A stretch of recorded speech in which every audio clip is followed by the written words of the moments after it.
ngeen jëf mbokk yi topp seen télévision Siweul TV ñu am mbégte dellusiwaat ci seen émission bi nga xam ne moo di Café Siweul di am altine bu jot ñu ciy ànd ak suñuy naataango di waxtaane ak ñoom lépp lu jëm ci wàllum actualité ci biir réew mi. tey jii nag ñu ñëwaat fas yéene waxtaane ak yéen actualité yi nga xam ne moo gën a fës ci semaine bi ñu génn ci réewum Sénégal loolu nag tax na tey jii ñu am gan ci plateau bi di Babacar Sarr moom mooy chargé de communication bu parti PASTEF ci diwaan bu Touba moom lañ fas yéene àndal ci waxtaan wi Babacar ñu bàyyi la nga nuyoo ak ñi nga xam ñoo ñuy seetaan. waaw salaamaaleykum Birane maa ngi lay nuyu di nuyu Awa di nuyu Pape di leen ziar di nuyu aussi mboolem internet yu nga xam ne ñu ngi suivre ci Siweul TV. ngeen may ma bala maa commencé d'abord mën nuyu ziar Serigne Mountakha Mbacké bi nga xam ne mooy suñu kilifa ñun ñëpp di ko ñaanal mu yàgg fi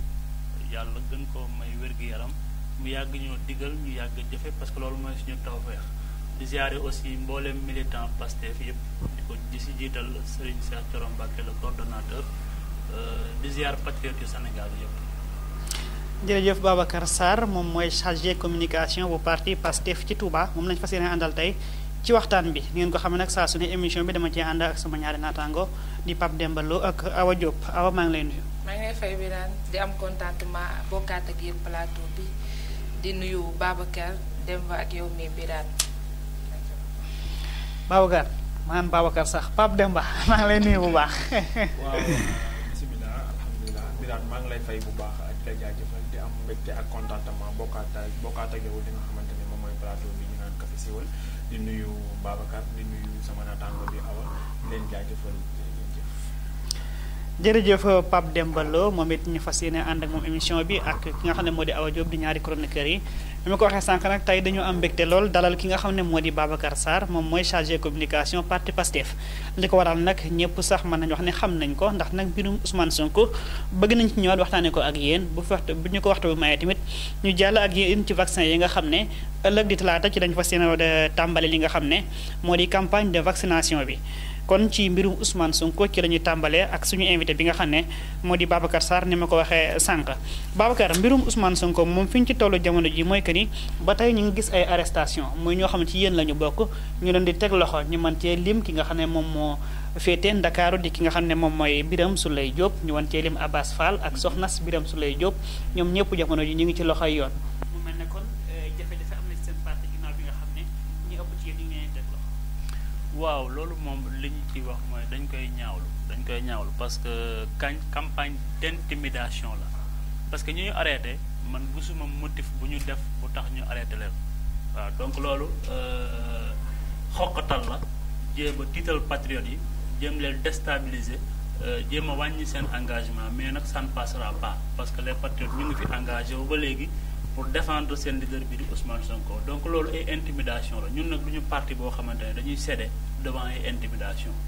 lu ñuy ñaawlu la nag lu ñuy ñaawlu la voilà. Babacar nee nga lu ngeen di ñaawlu la ndax ay intimidation la mais ndax mënuñu gëm ne teg loxo gi yor na bu fekkente ne dem nañ bay dégg ñoo xam ne ci yéen lañ bokk ñu wax ne ay menaces de mort la ñuy def jëm ci ay ñi nga xam ne ay kilifa yi politique lañ ci réew mi jëm sax ba ci ay taskati xibaar. non xam nga foofu erreur la loolu ba tey mi ngi dugg ci biir intimidation beeg ci biir manipulation parce que menace de mort mais attention gis nga ci réseaux sociaux yi dafa am phénomène boo xam ne ñoom ñoo koy développé ñoo ngi fay seen ay nit ñuy ubbi ay compte def ci profilu Ousmane Sonko di menacer nit ñi parti PASTEF ñun xam nañ affaire bi enjeu bi fi mu toll nekkuñu di menacer kenn parce que menacer ki ñu koy def mooy koo xamante ne da ngaa bëgg mu wax lu nekkul dëgg sénégalais yi ñëpp xam nañ li mu demee complot bi tous les sénégalais sont conscients ñun on n'a pas besoin de menacer ay nit encore loolu manipulation la ñoom bu ñuy def mais ñun manipuler ñun du moins menacé wuñu kenn de mort journaliste bi ñuy wax mën naa ko citer mais mën a dul mais profil bi nga xam ne moo ko menacé mais qu'est-ce qui prouve que ne kooku si ñun la bokk parce que moom li mu wax ci profilu Facebook lañ gis mu bind menacé ko mais qu'est-ce qui prouve ne kooku ci Pastef la bokk il faut que nit ñi aussi ñuy bàyyi lu am ci réseaux sociaux rek ñu ne parce que réseaux sociaux yi un terrain la boo xam ne dafa yaatu ku nekk mën nga ubbi sa compte def ci profil bu la neex menace bu ñu koy wax na nekk menace boo xam ne dafa jóge ci kilifa bu mag bu nekk ci parti bu ñëkk xam mais bu ñu naan ay menace ma di ko basé wu ci profil Facebook yeeg tout ça noonu c'est pas sérieux Pape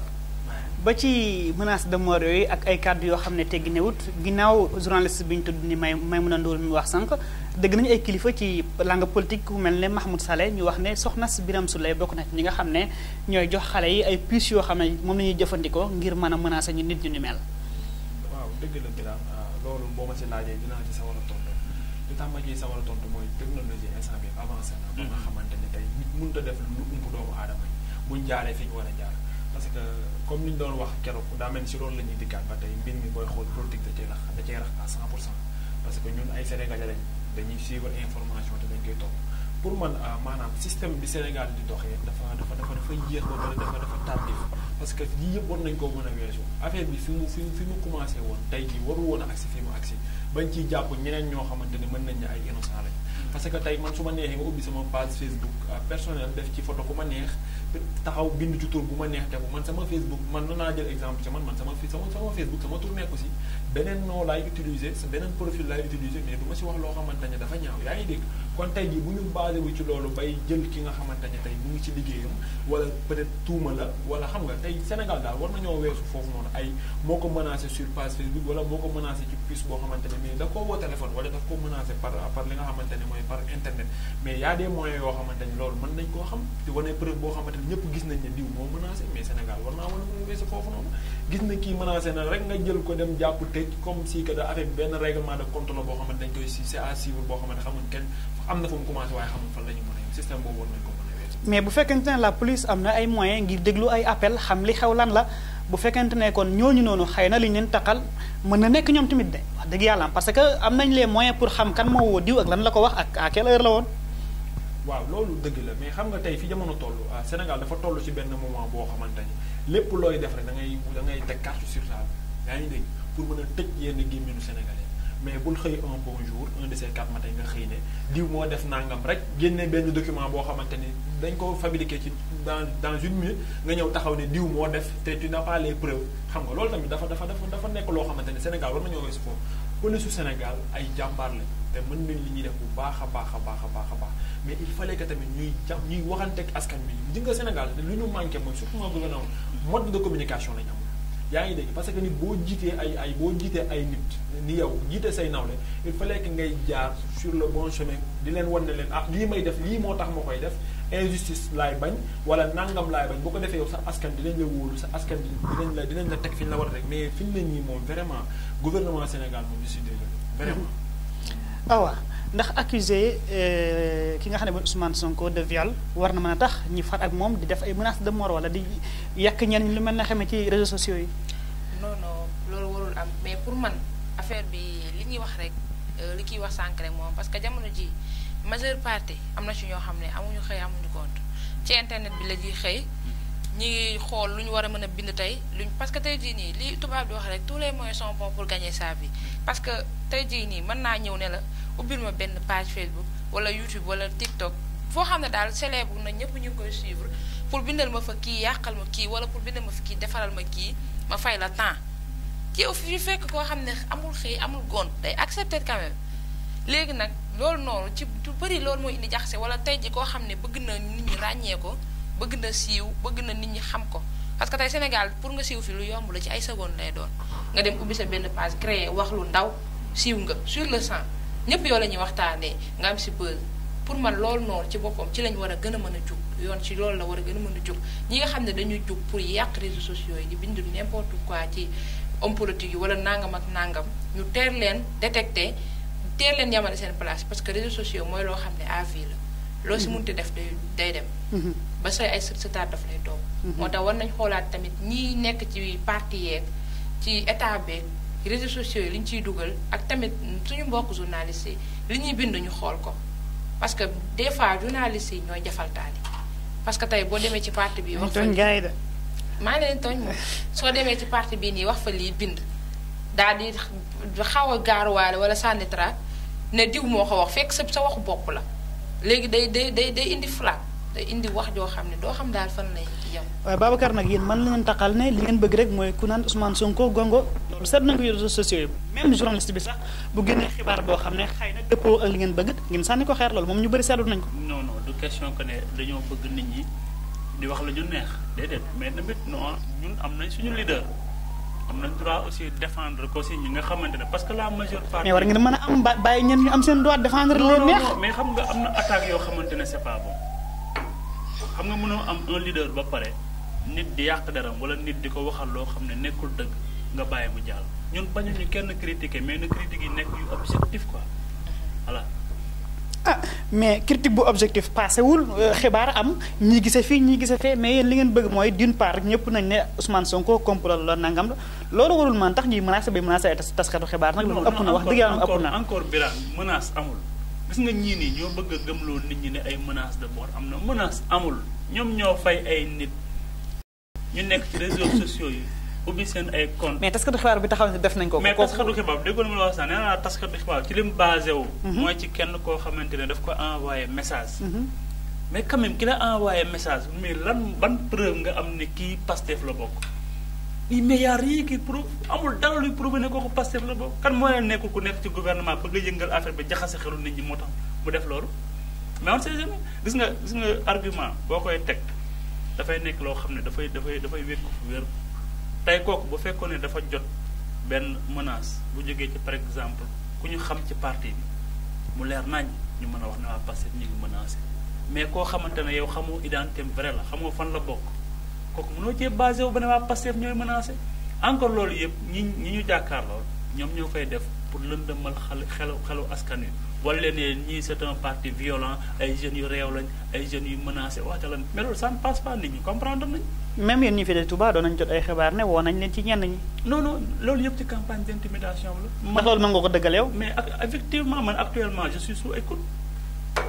sa téléphone ak sama téléphone ak ñeneen ñoo xam ne ay responsable la ñu nekk ci Pastef Touba intimidation la mais dama ne la Pastef ñun ay patriotes lañ intimidation yëngaluñu il faut que ça soit très clair ñi ñu bëgg a xoqatal ñun loolu yëngaluñu suñu leader ni mu nekkee serein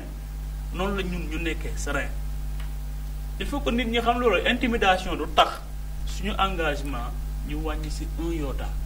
du tax position bi ñu taxaw pour défendre suñu leader ñu wàññi ci un iota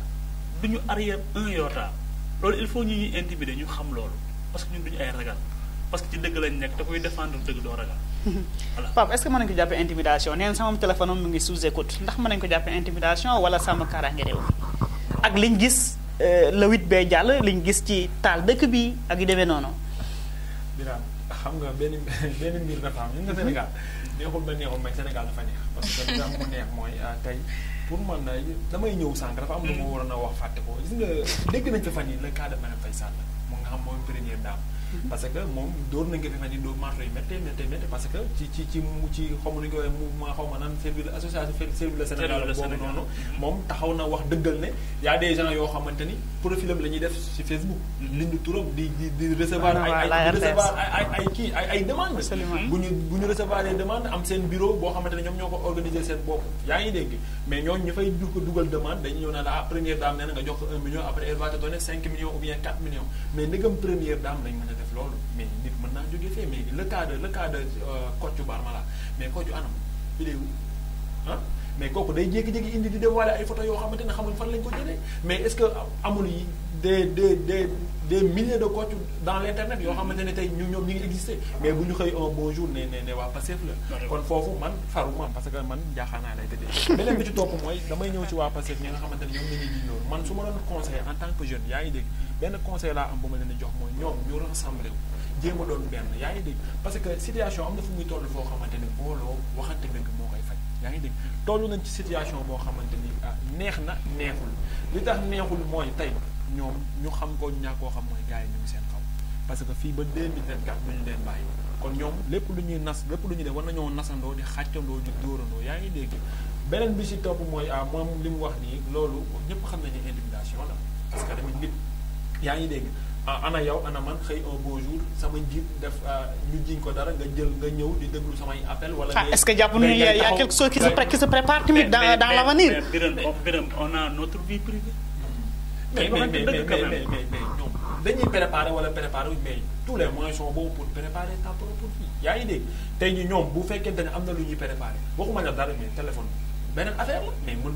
am nañu ay réunion yu war a mën a def. vraiment yaa ngi dégg dajaloo am na fi mën nañoo jékki-jékki génn dëkk bi joxante rendez-vous. man de écoute bi ñu ma def mën naa ko dindi dama leen di bàyyi. mais dama ko dindi de mu ngi nii foofu laa leen di bàyyi. mais loolu moom Birane c'est pas normal parce que ñoo xamante ne déggoo leen gisoo ñu def yaa ngi dégg. bul xëy mais gis nañ nag li xewoon le 8 février xam nga loolu ëpp na. à Dakar mais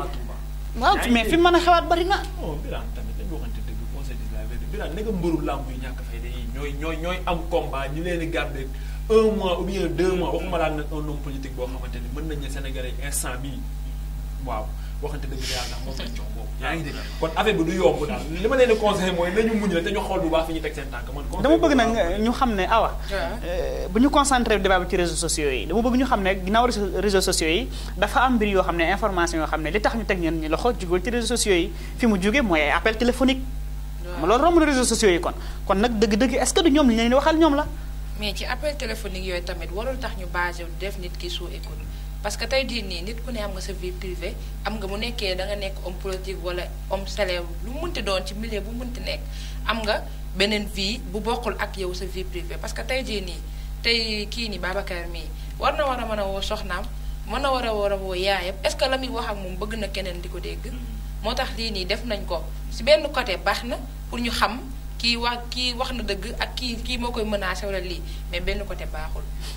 est-ce que sax mënuñu ko woon a boole ci li ñuy wax ay données personnelles waaye xam naa loolu moom. faaw ñu am ñu seen xam-xam màcc pour ñu. en tout cas lu mu mën di doon daal c'est pas une chose boo xam ne bu normal la. waaw parce que am na ñeneen ñi yelloo ñu def leen ko après nañ ci ñëw def ñu leen ko. ñan nga jàpp ne yelloo ñu def leen ko. bëri na gis nga ñi yelloo ñu def leen ko mooy ñu nekk ci complot bi ñoo yelloo ñu def leen ko mais pas ay honnêtes citoyens yoo xam ne dañu toog di défendre seen leader après dinañ si ñëw incha allah. léegi bu ma ñëwee ci mbirum assemblée nationale ak Ousmane Sonko teg nañ seen commission ad hoc pour fekkante ne ñi nga xam ne ñoo di opposition bi d'accord ci génn nañ mais mën nañ jàpp ne levé immunité parlementaire bi moom faaw day am te su amee seen leader dañ ko yóbbu ci yoon mu mën a jàkkaarloo ak ñi nga xam ne ñoo di enquêteurs yi. waaw xam nga levé immunité parlementaire bi ñoom ñoo yor seen majorité mécanique moom ku ko yor lu la neex def mais lu la neex def ça ne veut pas dire que li nga def dëgg la. levé immunité parlementaire bi bu ko def Sénégal yëpp xam nañ ne li nga def du dëgg ñëpp xam nañ Cheikh Bamba Dièye ci dëggoom ñëpp xam nañ ne Moustapha Guirassy ci dëggoom ñaar ñooñu mbir bu nekkoon dëgg duñu fa toog duñu démissionné dañ fay toog mais comme que xam nañ ne lii complot la pour liquider seen collègue député moo tax ñoom ñu génn ca ba mu set wan askan bi wan ñëpp na ñoom du ñu dugg ci loo xam ne forfaiture la parce que lii ñëpp xam nañ ne forfaiture la. le procureur mënul viser X ñu ne X mooy Ousmane Sonko kañ la Ousmane Sonko tudd X il faut que ñu def yëfu sérieux ci Sénégal gi nag wax dëgg yàlla. mënuñu viser mais ñun ñu wax ne président de l'Assemblée nationale lettre bi mu jot moom turu Ousmane Sonko moo ci nekk nag. président de l'Assemblée nationale na génn lettre bi loolu ay waxu caaxaan la pourquoi loolu sori na pourquoi le procureur di viser X. te ñu ne Ousmane Sonko moo def moo tooñ lu ñuy viser ay X ak yooyu jeu de mots lu ko fi indi pourquoi affaire bi mënul leer carrément quoi. ay x pour lan xam nga dafa am yoo xamante ne bés boo commencé di ko def rek nit ñi war nañ xam ne yow mii li ngay def leer gis nga lu leer day leer kenn du ci indi ay jiixi jaaxaar dañu ne moom la door nañ seen visé nañ lu tax ñuy visé x nañ def Ousmane Sonko mu leer nañ parce que loolu li ci laloon nit ñi xam nañ ko parce que x bi bu ñu visé contre x li ñuy bañ mooy que ne avocat Ousmane Sonko yi jot ci dossier bi pour xool ko moo tax ñuy viser X parce que bu ñu viser Ousmane Sonko avocat Ousmane Sonko yi dañuy am droit jot ci dossier bi te dossier boobu dafa am lu ci bëri lu ci nekk loo xamante ne ay construction des faits la loo xam ne bokkul dara ak rapport PV yu gendarmerie loolu moo tax ñu bëgg avocat yi bañ si jot ñu denc ko ba ëllëg ñu ñëw génne ko mu nekk yoo xamante ne bokkul dara gis nga ma wax la ay sources sûres defar nañ ñoom benn certificat médical bu bees bu bokkul ak certificat médical bu docteur Alpha Seyni génne defar nañ ay PV yu bees yu bokkut ak PV yi nga xam ne moom la gendarmerie génn Pape Alé Niang génn ko dans les réseaux sociaux mais loolu ñu teg ko fa defe ngeen ne Pape Alé Niang ngeen baal ma en tant que journaliste bés bu génne woon ay PV yoo xam ne c'est faux jógewul gendarmerie dina toog fii di wax lu toll ne gendarmerie kan moo ko ñemee sosal publiquement dans les réseaux sociaux ne lii ñoo ko def PV yi fa la jóge te jógewu fa kan moo ñeme loolu. boo déggee El Hadj Diouf avocat mu toog barki dem si benn plateau naan PV yi taxawaalu ci réseaux sociaux yi ay faux la. est-ce que mënuñu ko nangu bu fekkente ne yoon bu yoon dafa wax ne PV yi kenn waru ko génne. non dafa na mais dafa mu nga faux mooy loo xam ne amul bu ñuy joué ci mooy faux mooy loo xam ne amul génn bi taxul mu nekk faux il faut que ñu bàyyi ñoom tamit ci mooy yooyu ñuy joué pour nax askan wi gis nga PV même bu génnee dans l'espace public te nekk dëgg du faux xam nga lu nekk faux mooy loo xam ne dañu ko bind muy ay question réponse yoo xam ne gendarmerie sequñu ko ak ki ñu enquête loolu bu amoon bu nekkoon faux gendarmerie duñu bàyyi Pape Alé Niang tey muy taxawaalu gendarmerie kat ñi moo koo tuumaal publiquement nañu bàyyi caaxaan yi. Pape levée immunité parlementaire du lu bees ci réew mi ci nguur gi rek Omar Sarr Abdoulaye Baldé Ousmane Ngom Khalifa Sall ñoom ñëpp jaar nañ fa te dafa am ci yoon boo xam ne jafe-jafe yi xewu ca lu tax ñu ñëw ba ci Ousmane Sonko rek député yi nga xam ñu nekk ci opposition bi bëgg a ñoom it boycotté lu ni mel. mais loolu réponse bi yomb na Ousmane Sonko adversaire boo xamante ni ñëpp xam ne. mais Khalifa Sall adversaire la woon dafa am sans problème. mais le cas de Khalifa Sall ak le cas de Ousmane Sonko bokkul c'est pas pareil yaa ngi dégg Ousmane Sonko dafa nekk koo xamante ni moom dafa visé ba pare daa jam comprendre nga tey jii ñëpp xam nañ ne boo nee Macky Sall Sénégal par force Ousmane Sonko nga ci def ba pare li leen gën a jaaxal mooy tey jii ñun d'après ak li ñu gis ak li Sénégalais jàpp mooy tey waa ji ko mu xoqatoon nga daw. mais kii mooy daj dëpp gi. yaa ngi dégg parce que kon danaan comme c'est moom moo fi nekk di dëgër bopp kon tey jii lépp loo xam bépp pexe bu ma def pour mën koo wan ginnaaw pour mu wan ma ginnaaw dama koy def yaa ngi dégg beneen bi si topp mooy comme li may wax chaque jour rek gis nga Birane Sénégal ñun gis nga ñun dofuñu yaa ngi dégg mooy li tax dofuñu mooy tey bari fii réseaux sociaux yi tax na dara umbatul kenn est-ce que yaa ngi comprendre tey bu fekkente ni Macky Sall tey moom dossier Ousmane Sonko bi toog na neutre bañ cee wax bu waxee mu ne affaire bi mu ngi ci loxo yoon te tey damay jàpp ne fi mu ne nii mbir mi donte mu ngi ci loxo yoon mais ñeneen ñu mu nekk seen loxo dafa bari parce que Pape Alé Niang damay ñëw si li kii wax Pape Alé Niang tey bu demee bay génnee ay dossiers yoo xamante ni da lay leer ne lii lu wér la yaa ngi dégg police ba ko si kon c'est mais loolu yoon la yaa ngi dégg Pape Alé Niang yabul police wala mu yab gendarmerie bay génnee ay dossiers yoo xamante ni moom moo toog fabriqué ko à sa propre moyen génnee ku ne waa police moo wax lii boo ko defee du fanaan kër yaa ngi dégg kon tey ji loolu dafa nekk loo xamante ni tamit ñun sénégalais yi vraiment waxuma la dara sax mais ñu ngi koy suivre bu baax a baax di xam mbir mi fu mu commencé bëgg a xam fu mu yam ak fan la jëmi ëllëg est-ce que yaa ngi comprendre kon tey dama jàpp ne sax affaire de viol loo xamante ni viol la moo ko def wala defu ko mais lan moo jar mu ñëw ba fii nii ba ñu siy jàpp ñeneen ñoo xamante ni sax mën nañu ay menace de mort la ay loo xamante ni tegu pour man dama yàlla bu nañ ma baal ci wax ji teguwul fenn yaa ngi dégg benn page Facebook lañ jël bind si mais man Birane su ma neexee tey ma tijji compte boo xamante ni tey dama naan la Birane mais boo jaaral sama kër ma jox la borom na mais est-ce que di fa jaar te xamoo ne man la wala du man xam nga doo fa jaar parce que daanaka noonu kii du pa mais tamit bu ñu xëy gis nit ku bind menace de mort rek def profilam def noom ñu dem jëli kooku noonu yaa ngi dégg même bu ñu ko jëlee même jëli bu fekkente ne c'est normal nañ ko entendre déglu ko def tous les moyens yoo xamante dinañ mën a wax Sénégalais yi ne moom la wala du moom yaa ngi dégg loolu mooy li nga xamante ni moom mooy yoon mais vraiment instant bi nii politique gu Sénégal vraiment baaxul parce que ni ñuy doxalee Ousmane Sonko da nga xam ne nit ki des fois di nga def benn affaire nga foog ne da nga koy faagaagal te fekk da nga koy yëkkati te xamoo ko. awa ndax jàpp nga ne boycott opposition bi ci installation commission ad hoc bi ginnaaw ba nga xam ne génn nañ teewlu installation bi egg na kon ndax ñoom xeex bi ñu bëgg a xeex seen diggante ak majorité bi dina mën a nekk. dina mën a nekk du mën a nekk góoban dina mën a nekk. parce que tey jii nii li Pape Demba wax rek tey foo tuddee Macky Sall koo ciy teg. Sonko amu fi keneen ana Karim Wade effacé nañ ko ana ki mujjee génn prison kenn déggatu saay waxam ana Barthélémy mi fi daa xoon na wax kenn gisatu ko Sonko rek instant bii nii moo leen të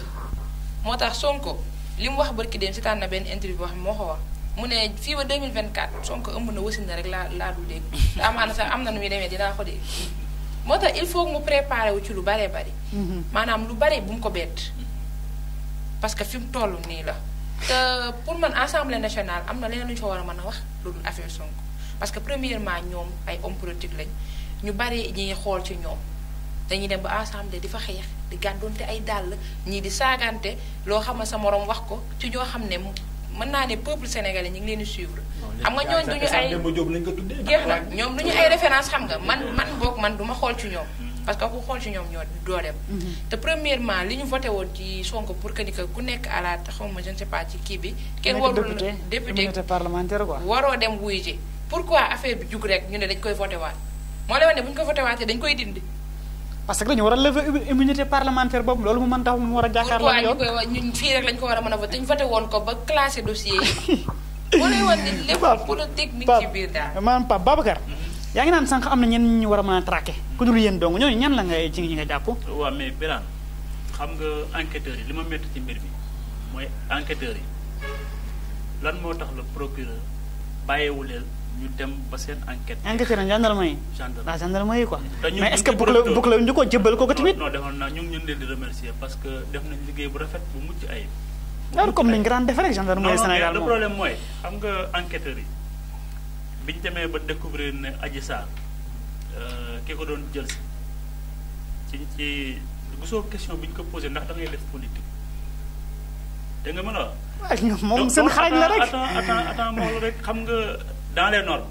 dossier bi lu tax procureur jël ko gaaw ci enquêteurs yi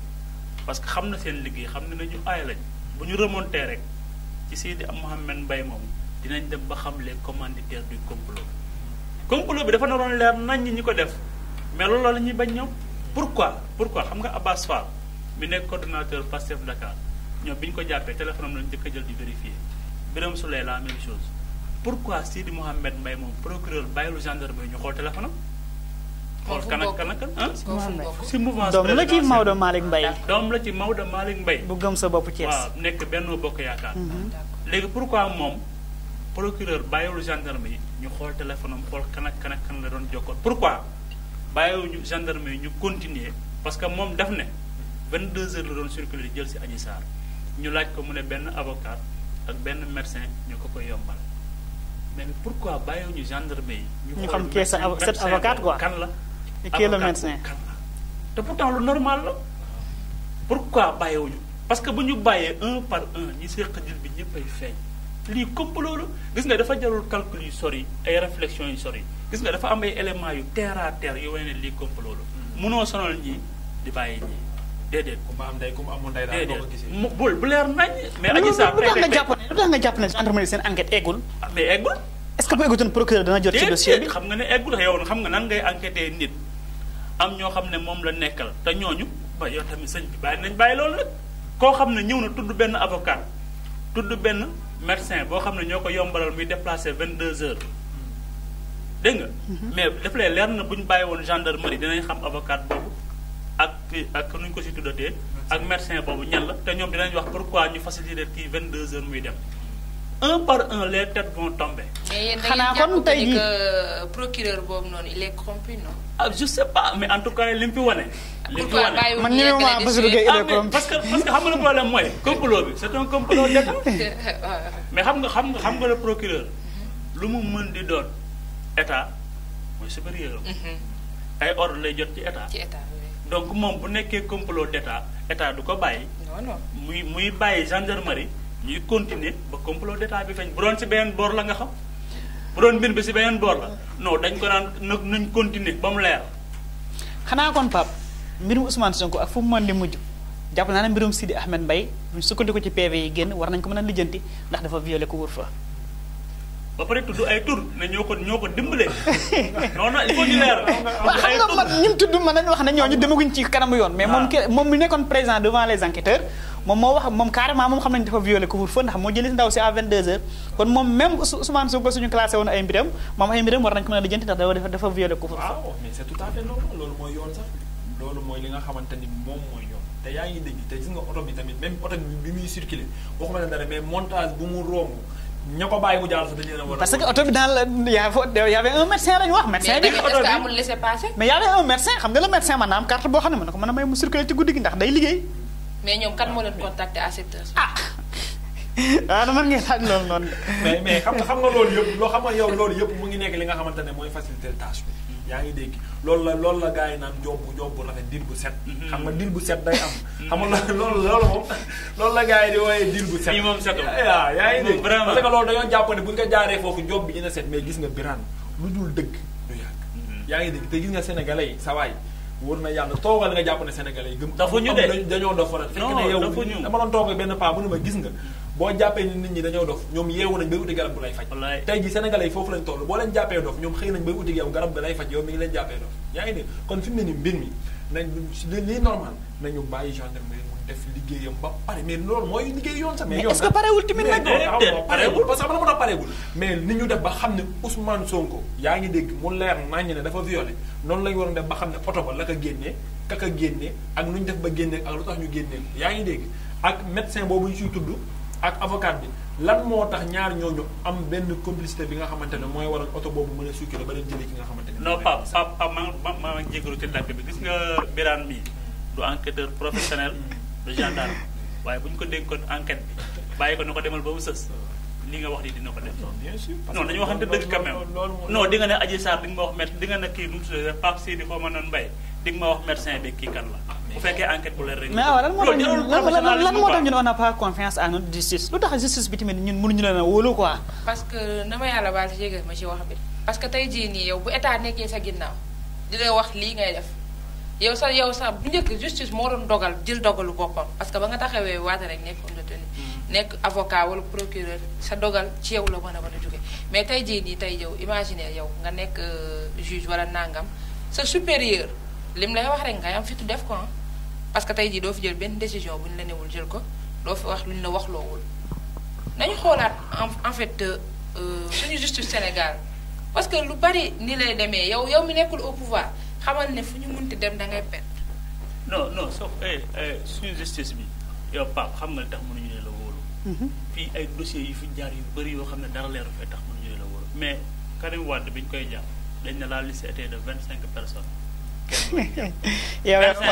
Ousmane Ngom da daa léegi 25 ñi cité wu sax gis nañ leen ci biir mouvance présidentielle. léegi Khalifa Sall bi ñu koy jàpp ci Khalifa Sall bi ñu koy jàpp caisse d'avance bi ñu koy jàpp la mairie de Dakar Mamadou Diop non avant boobu Mamadou Diop bi nekkoon ancien maire ak Pape Diop. ils ont fait la même chose di la mës a demee. teew ñu jàpp tëj. c'est que justice bi ñëpp comprendre na. maanaam suñu état bi daal ci jamonoy Senghor ba léegi. suñu justice bi moom nañu wax. léegi Babacar ndax war Ousmane Sonko war na mën a à cette période ci pandémie yu nekk feebar bi kenn ku ne xam ne dafa am muy bañ muy rassemblement ñu gis benn rassemblement bu mel noonu ci université barki dem. moo xam nga foofu ñu bëri dañu comprendre Ousmane Sonko dafa nekk nit koo xamante ne dafa am yëg-yëg ci ay partisans ak ay militants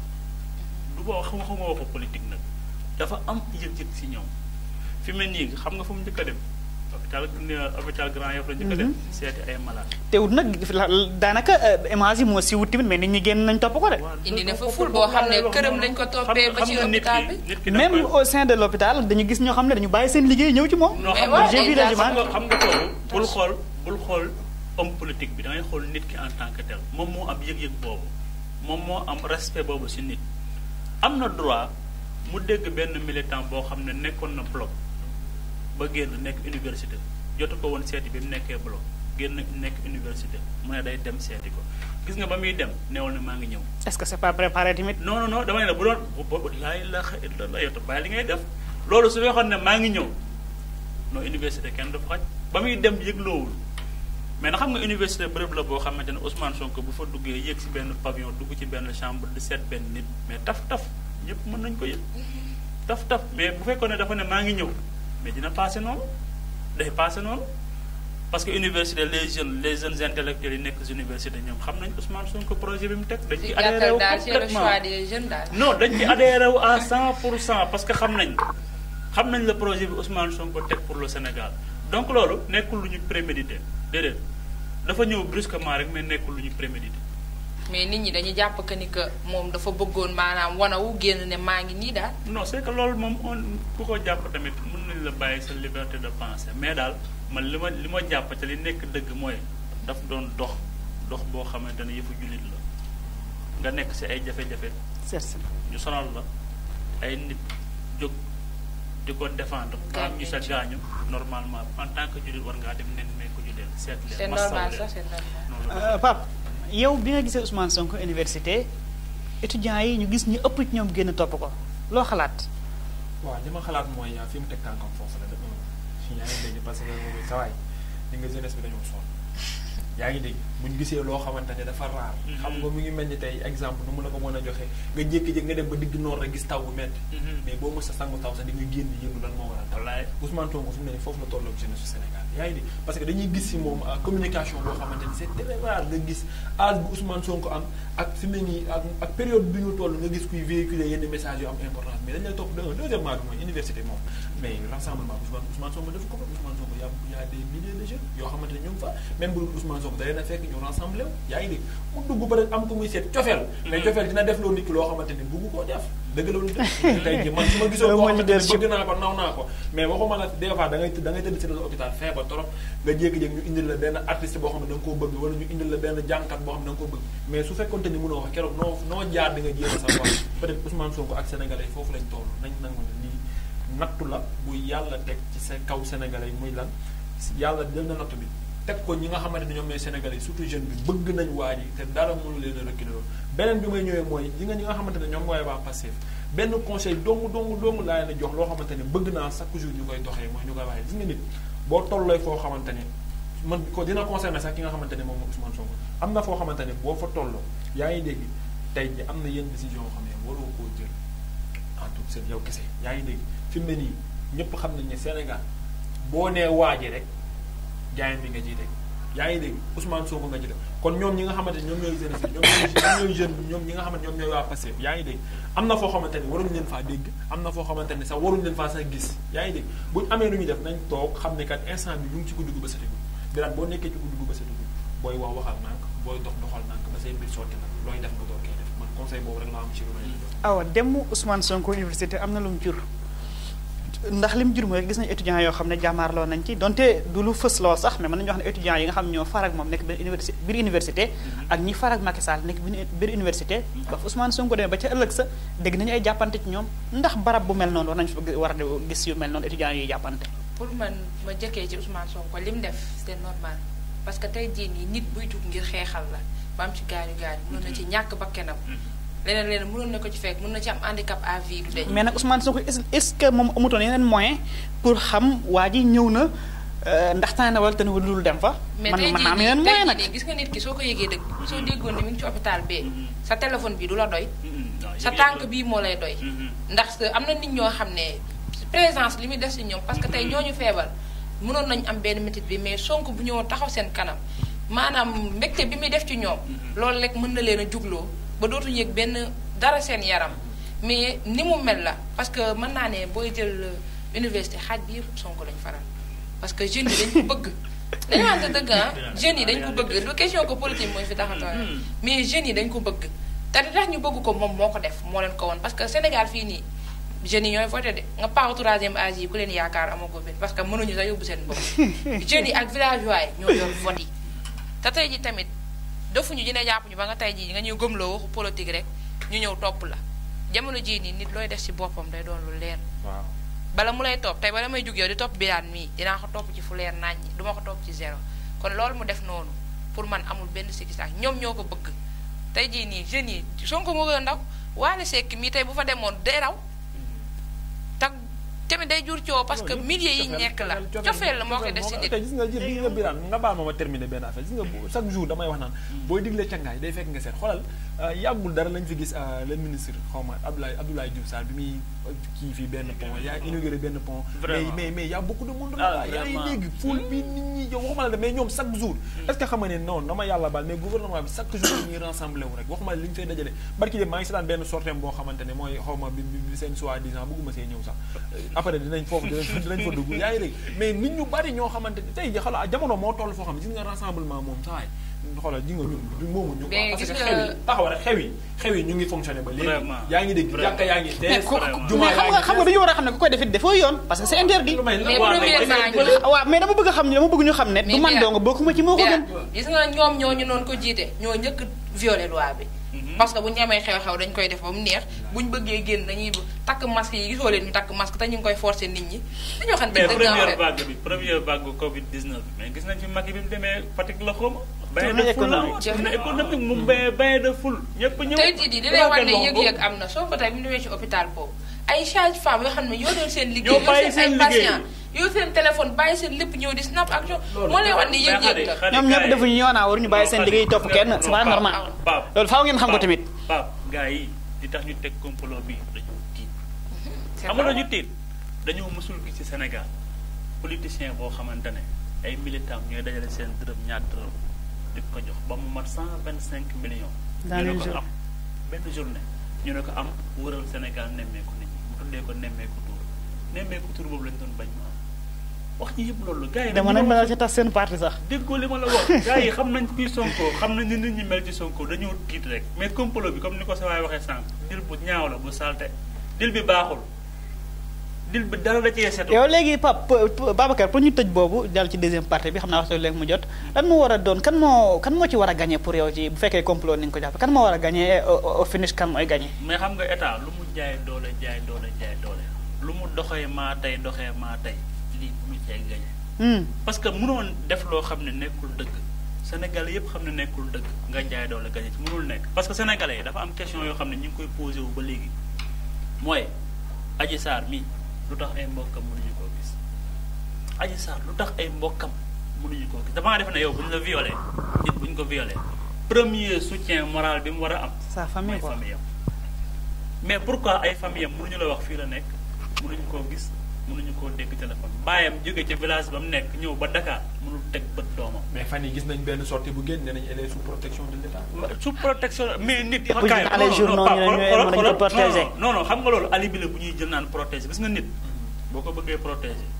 waroo koo xañ mu nekk ci. mais est-ce que waruñu ko protéger nag. waaw déglu ma wax la mais d'accord naa ñu protéger ko mais mën nga ko bàyyi mu nekk ci ay mbokkam nga ut ñu ko protéger loolu mën na nekk nit gis nañ ko fi bu tàyyi mu nekk en danger mais génnewuñu ko ci famille am dañ koy bàyyi ci biir famille am ba pare mettre ko en protection. mën na nekk loolu mooy protection bi gën a wóor sax. boo gën a nekk ngay gis sa famille mais xam nga lu waral loolu saa dafa mënul am.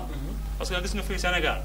ñun nit ku nekk nit lañ te ñun dañoo am notion de famille bu garaaw dañu xam ne Adji Sarr buñ ko bàyyee mu toog ci biir ay mbokkam wër ko. dañu ko wax ko enjeu bi nga xamante ne fi la Sénégal loolu fi ne nii te ay fen lal ko wax ko dëgg bu boobaa lu mu dëgër xelam dina dellu. mais est-ce que tamit lenn taxul état bi protéger ko mooy ñëpp gars yi nag ci li ma dégg gars yi dañ ne nañ booy Sonko yi dañoo bàyyi. déedéet non attends xam nga état ak ni mu toll. nañu waxante dëgg état ak ni mu toll ku mu bëgg a protéger nga nekk sa biir famille mën na la protéger nañu waxante dëgg quand même. allez pouvoir mais état a tous les pouvoirs pour protéger nit ba pare bàyyi ko ci biir famille am. dëgg gi mooy li tax nangoo ñu koo bàyyi ci biir famille am dañuy bañ famille am taxaw na ko waxal dëgg yàlla la tiim lii àdduna jar ko. bu boobaa lu mu dëgër nañu wax nit na dëgg la. man tey su ma defoon njombe boo xamante ne mën naa taal Sénégal samay mbokk teg ma ne ma lii jaru ko waxal dëgg gi billaahi wallaahi taala lu ma dëgër naa ko dëgg mais loolu la ñuy bañal Adji Sarr loolu dong lañ koy bañal kese fi mu nii ay protection policière rek ay manque de sécurité c'est pas vrai loolu yëpp dara amu ci dañuy bañ xale bu jigéen bi dem ci ay mbokkam yedd ko xelam dellu si mu ne lii ay fen la woon complot dañ ma kaa def loolu la ñuy bañ Sénégalais yi nag dafa ñu Sénégalais yëpp xam nañ loolu. mais Babacar yéen tiitoo leen ci benn côté parce que tey jii nii état dañ ne état moo ëpp doole lépp loo gis te gis nañ fi loo xam ne moo gën a rëy histoire Sonko bii nii muy moo koy wax sax vote présidentiel yi ñu bari dañ ne ñuuj ñaaj la. te mujjul fenn. waaw mais xam nga boobu ak bii bokk xam nga lii dafa nekk loo xamante ne lu ñaaw lu salte lañu teg si gor nit jullite bu baax ñu teg ko lii dafa ñaaw ba pare li ma lay wax gars yi bu ñuy def dara ci Sonko. est-ce que dañu mën a jàll suñu deuxième thème bi non parce que nañ tëgg ma tëgg fi ñu dem gars yi bu ñuy def dara ci Sonko dañ ciy ànd ak soxorte ak iñaan ba nga xamante ne du mën a set gis nga nit booy def dara non def naa non gis nga nit gis nga complot bu ñu bëggee mu set da koy defee xel mais ñii dañoo bañ Sonko ba lu ñu def xol lañ koy def te xol loo koy defee du set mais nag sénégalais heureusement ba la majeure partie du ma ne la majeure partie mais la totalité des sénégalais xam damaa may xarit yu nekk APR billahi wallahi taala dañuy toog di waxtaan mais xam nga lu ñu may wax non gars yi da ngay waaru quoi dil bi setul ñoom xam nañ ne dil bi setul lu leer laa nga defuñ bokk ñooñu APR billahi wallahi su par décence su ma mayoon ma cité ay noom nga xam ma cité ay noom billahi wallahi taala mais lu tax ngeen jàpp ne Ousmane Sonko su ko tëjee réew mi tàkk parce que sénégalais dañoo nanguwul injustice xam nga tooñ daa baaxul. am na ñoo lim fii sànq tudd seen tur injustice mas na daal ci ñoom ñu tëj leen mujjul fenn. mais Babacar. am Khalifa Sall dama bëgg ñu tëj bu débat boobu noonu pour jàll. injustice bu nekk. da ngay xool ci kiñ ko teg ba pare ak nu askan wi mel ci moom. kiñ ko teg daa am nu askan wi mel ci moom am nu kilifa yi mel ci moom Ousmane Sonko kilifa diine yi gis nga am kilifa diine yoo xam ne bëgguñu feeñ surtout fii ci Touba mais mbir mi ni mu leen. am na ko wane boppam nag ba ñëpp xàmmee ko. non non ñi wanewul seen bopp lu leer laa lay wax fii laa dëkk Touba fi laa juddoo fi laa yaroo billaahi wallaahi taala am na kilifa yoo xam ne fi leen mbir mi toll ci naqar yàlla rek ko xam wallaahi la azim li ma la wax ni du caaxaan. te mun nañu ci wax daal. non xam nga rek mais fi mu leen toll ci naqar. yàlla rek ko xam ñu tëj débat boobu jàll suñu deuxième thème xam naa nag lu mën di xew daal man li ma ci jàpp personnellement mooy que ni la justice sénégalaise am na benn occasion ci mbir mi ngir nag askan wi gën ko joxaat confiance. fekkente ne verdict bi nga xam ne moom mooy dëgg rek génn na askan wi dañ gën a joxaat conscience kon li occasion la pour ñoom pour li nga xam ne moom mooy li leen lëkkale askan wi mu gën a dëgëraat. ci li ma jàpp man bon léegi ñu waxtaane leneen mu yitteel li nga xam ne moo di vaccin yi. xam naa waxtu li ci des bariwut mais gis nañ ne campagne de vaccination bi ëllëg ci talaata la war a tàmbali. vaccin yi ñëw nañ président Macky Sall teeru na ko Babacar ndax jàpp nga ne ñoom liñ bëgg nañ ko réussir jëm ci vaccin bi. jàpp ma ko de te leen rek moo ko waral.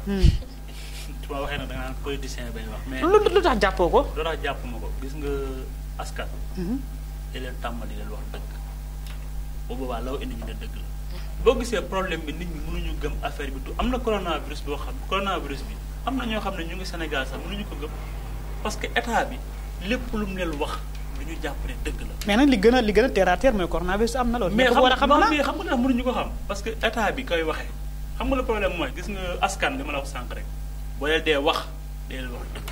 waaye booy tàmmee di leen wax ay kàcc nga baal ma ci kàddu gi loo leen wax kàcc lañ koy gis loolu rek mooy problème bi. il faut savoir dire la vérité au peuple sinon bés boo waxee loo wax dañ ci gis ay mensonges loolu mooy problème beneen bi mooy ñoom bu ñu bëggee campagne de vaccination bi réussir mais dañ commencer par ñoom mais affaire bi mu amee dañu gis Macky Sall. mais gis nañ Abdoulaye Diouf Sarr mu ne moom il est prêt à se vacciner. na def ñu gis. non avant moom campagne bi mu commencé non coronavirus bi mu commencé ñun Macky Sall lañ gis spot yi jaar en boucle RTS. mu toog ci sa xawma lavabo la xawma sol ko si moom di raxasu di wane nu ñuy defee mais na dem devant la RTS. ñu piquer ko mën na nekk loolu mën nañ ko xaar non na dem ñu piquer ko mu indi soxnaam ñu piquer ko mu jëli ñaari doomam yooyu nekk États-Unis moom fu ñu. est-ce que ñoom ci cible lañ bokk tamit nag. waaye yow maye la gis nga. loo xam nga mbir boo ko bëggee gëmloo Sénégalais yi da nga koy wan sa bopp ba pare. mais est-ce que ñoom ci cible lañ bokk dañuy wax ne les cibles mooy ñi nga xam ñooy mag ñi ak le personnel médical. xam nga même bu ñu nekkul cible yi même bu ñu nekkul cible li nit ñi wax yëpp ci vaccin yi tey dañoo bëgg réduire population beeg. loolu moom mën nañu ko jàppee ay manipulation. mën naa ko jàppee manipulation. c'est pas vérifié quoi. ah d'accord waaye loolu yëpp boo bëggee tegg loolu yëpp mais commencé ci yow sa jabar sa njaboot. kii nu mu tuddee di Pape jàngoro ju mel nii nekk Sénégal. ak paa bi nekk fële ko di personne cible la moom. kooku la Moustapha Niasse. kooku de kenn du ne personne cible. waaw moom war nga vacciné. moom la ñëw seen suñu maam la quoi mais. voilà. est-ce que jàngoro ju mel ni sonal réew mi vaccin kenn ku ne xam nañ du lu bees ci Sénégal am na ay jàngoro yoo xam ne vaccin moo ko fi jëlee est-ce que kon tey bi vaccin yi wàccee ci réewum Sénégal population yi waruñu woon a tàccu ku nekk yàkkamti vaccin bi ñëw ba nga vacciné wu xam ne lii rek moo ñu mën a musal. Birame. loolu ñaari boobu am solo. xam nga nee na kuy togg yaay ñamal sa bopp xorom. xam nga réew boo ko jiitee bëgg sa population topp sa ginnaaw wóolu la fonk la lépp looy woote nañ ci jiitu li nga Macky Sall bu doon woote jam ban na ñëw sol kilo tam def ay plastique ne kaay la ñu jam mais pikiiru leen te gisuñu la nga pikiiru Macky Sall daa li sawaay wax rek foofu bëgg mu fay jaaral loolu la war a def de un deuxièmement bi mooy ne gis nga vaccin yi nii li tax mu xaw a lëndëm ci boppu Sénégalais communication bi moo des yaa ngi dégg xam nga li tax communication bi des mooy vaccin yi bi ñu ko programmé lañ chaque jour waroon nañoo jël benn 30 minutes boo xamante ni ministre bi day génn di leeral askan bi leen vaccin yi lii moo ko tax a jug nangam ak sangam te gis nga nee nga vaccin faj na fi ay feebar yu bëri waaye est-ce que xam nga ne vaccin yi yàq na fi ay maanaam ay mbir yu bëri fii ci àdduna bi bilan nañu waxoon ci dëgg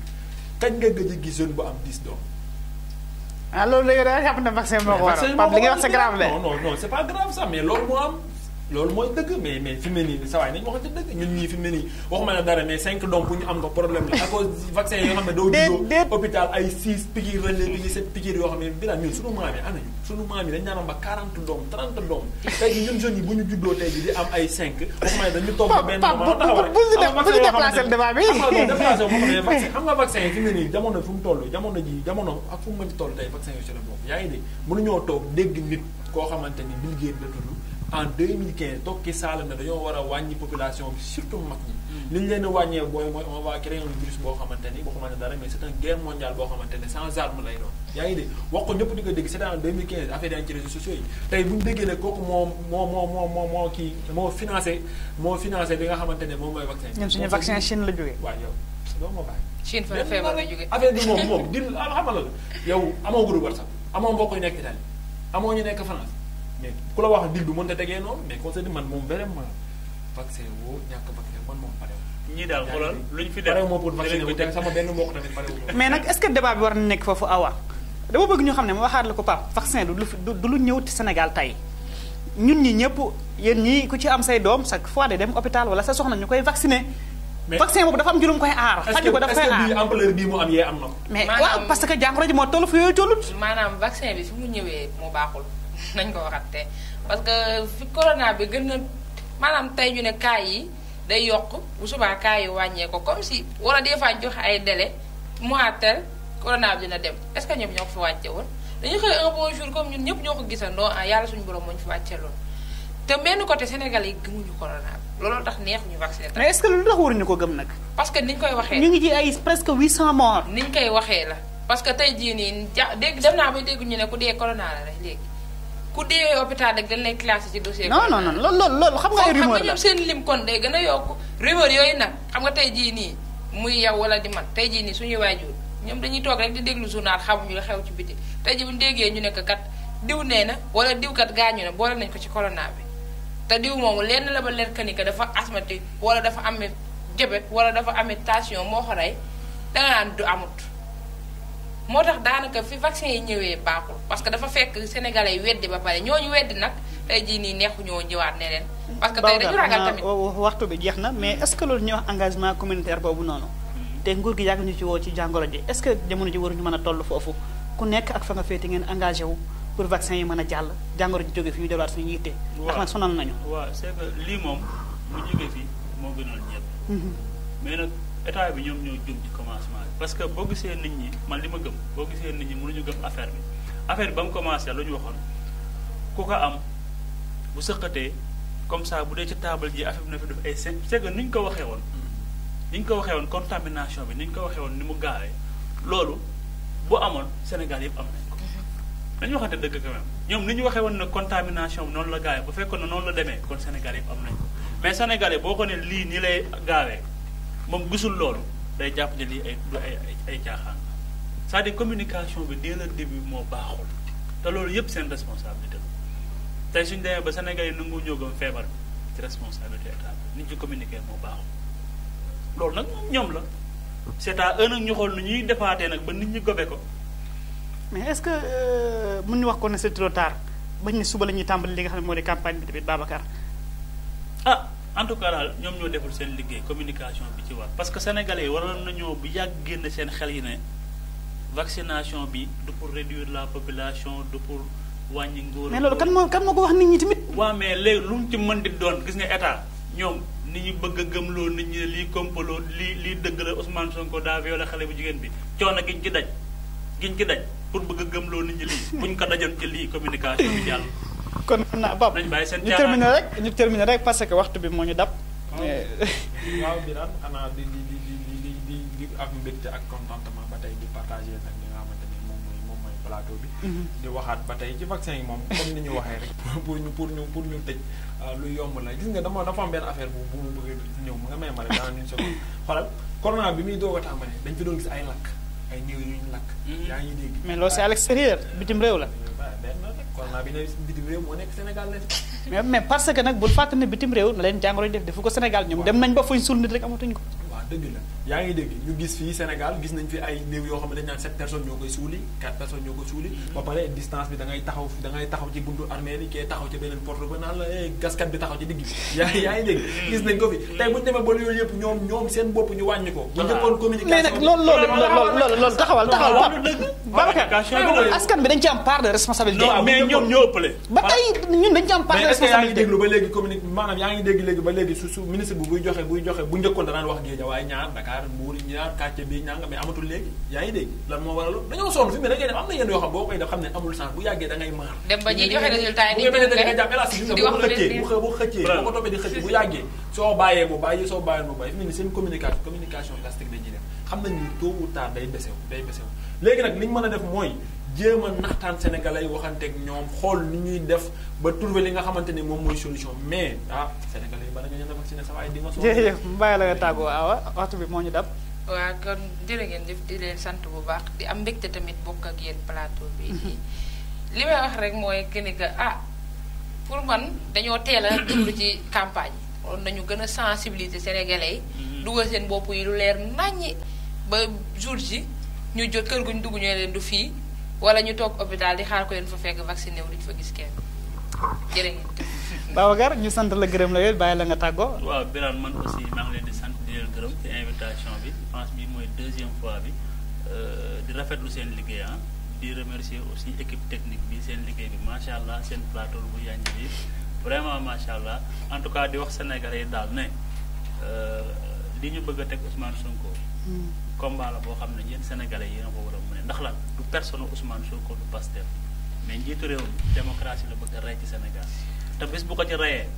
du waa Pastef rek ñoo koy sentir du Ousmane Sonko rek moo koy sentir mais Sénégal yépp a koy sentir ndax bu boobaa bu ñu fàtte ne Ousmane Sonko politique de dénonciation lay def maanaam njuuj njaaj yu am wax ko askan loolu nag metti na leen ñoom ba bëgg nañ ko sànq ba bëgg a toog ci kaw askan wi di nu ko see wax rew di caxatee suñu ressources yeeg suñu milliards yeeg loolu nag bu ko Sénégalais yi nangoo baax ñun nag ñooy sonn de xeex bi du pour xeexu Ousmane Sonko du pour xeexu Pastef pour xeexu Sénégal la nañ ko xeex démocratie Sénégal warul dee Sénégal c'est un pays démocratique waruñu nangu ñuy effacer opposition bi yëpp toog ñoom ci nguur gi di gundaandaat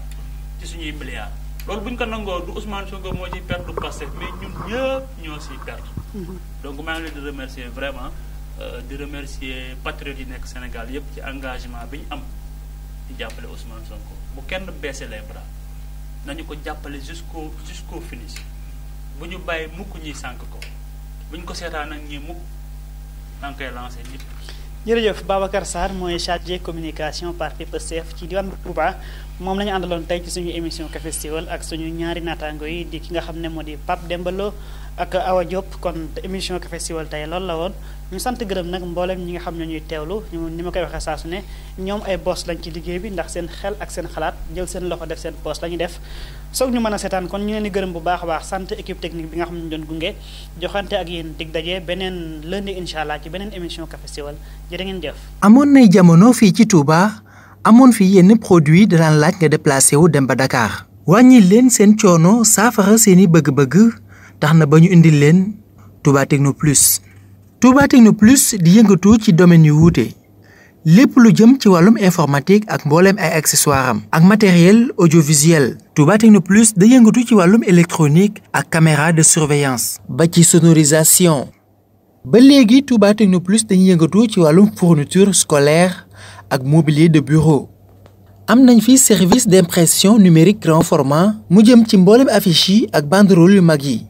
Touba Techno Plus saa su ne di taxaw temm ci bëgg-bëgg client bi ngir satisfaire ko loolu jur mbégte ci mbooleem client boo xam ne ñu ngi jëflante ak moom. Touba Techno Plus mi ngi nekkee ci Touba marché Ocass ci centre commercial Touba Darou Khoudoss ci premier étage bi. fépp fu ngeen nekk ci biir réew mi wala bitim réew su ngeen passé seen commande daañ leen ko livrer. mën ngeen woote ci numéro téléphone yi 76 686 61 81 77 686 63 09 77 564 64 66 wala ngeen soxla suñu service d'impression bi mën ngeen woote ci 77 927 79 09 76 451 42 42 avec Touba Techno Plus, toujours plus.